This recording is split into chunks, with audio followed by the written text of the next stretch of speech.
বিএনপিকে 12 তারিখের নির্বাচনে ম্যান্ডেট দিয়েছে। যে প্রতিশ্রুতি বিএনপি জনগণের কাছে দিয়েছে, সেই প্রতিশ্রুতি যাতে বিএনপি পালন করতে পারে, বাস্তবায়ন করতে পারে, তার ম্যান্ডেট জনগণ বিএনপিকে দিয়েছে।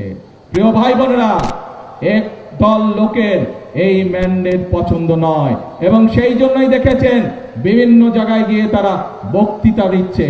তারা বলে বেড়াচ্ছে বিএনপি বলে ফ্যাসিবাদের দোসর হয়ে গিয়েছে। আসুন আমরা দেখি কারা ফ্যাসিবাদের দোসর হয়ে গিয়েছে।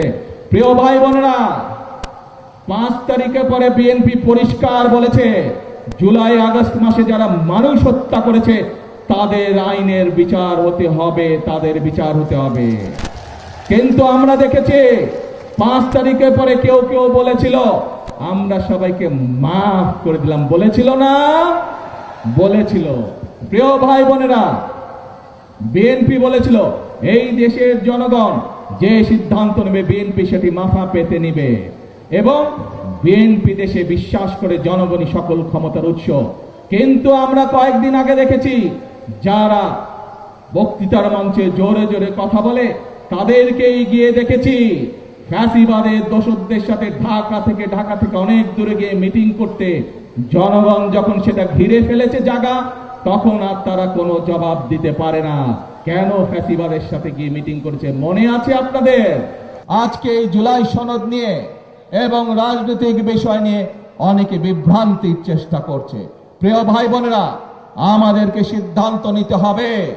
যারা স্বৈরাচার পালিয়ে যাবার সাথে সাথে বলে আমরা ক্ষমা করে দিলাম, যারা স্বৈরাচারের সাথে গিয়ে গোপনে ঢাকা থেকে ঢাকার বাইরে গিয়ে মিটিং করে, তারা জনগণের কথা বলছে নাকি যারা জনগণের জন্য ফ্যামিলি কার্ডের ব্যবস্থা করতে চায়, যারা কৃষকের জন্য কৃষক কার্ডের ব্যবস্থা করতে চায়, যারা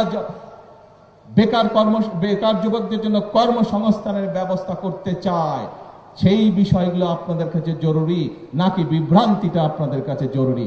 আমাদেরকে সতর্ক হতে হবে সেই সব লোকেদের বিরুদ্ধে যারা বিভ্রান্তি ছড়াতে চায়, সেই সব লোকের বিরুদ্ধে যারা দেশ স্বাধীনের সময়, দেশের স্বাধীনতা যুদ্ধের সময় মানুষকে বিভ্রান্তির চেষ্টা করেছিল। ঠিক একই সকল ব্যক্তি আজ আবার এসে 2026 সালে বিভ্রান্তির চেষ্টা করছে।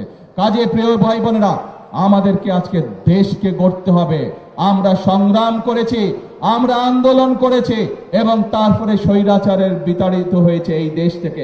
এখন আমাদের সামনে কাজ করতে হবে, আমাদেরকে এখন দেশকে গড়তে হবে, আমাদের দেশকে সামনে নিয়ে যেতে হবে, দেশের মানুষের ভাগ্যের পরিবর্তন করতে হবে।